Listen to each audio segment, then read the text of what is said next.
Well, this derailment is just such a textbook case of an engineer who has got an unblemished record. He has no problems in his background. He's got good training.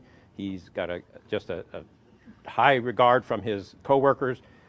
But this shows that any human on even their best day can make a mistake, and that's the reason that PTC is so important, because humans make mistakes. Humans are both the most vulnerable part of the system and the most valuable and adaptable part of the system. So that's the reason for the importance of positive train control. When we approached this accident site, we went and looked at all the usual suspects. First, we started with cell phone use, because we've seen all too often we now have fatal accidents in every mode of transportation due to cell phone use. That didn't turn out to be the case. We looked at fatigue. We looked at what he had been doing for the last 72 hours. That didn't turn out to be the case. We looked at impairment, whether drugs or alcohol. That didn't turn out to be the case.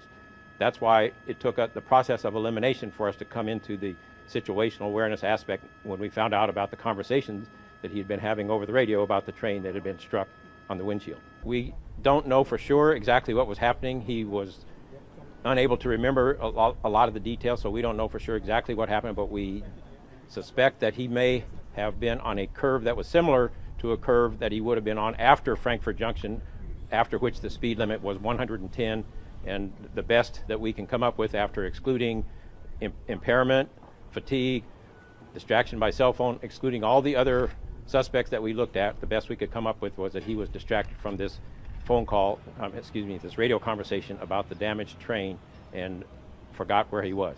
We understand what we have to do, or we think we do, in changing the perspective training. For example, what I saw it as we listened today, was that as a pilot you aviate, navigate, and communicate. And part of the distraction that occurred here was on the communication side. So we'll make adjustments, we'll talk with people and find solutions to those things.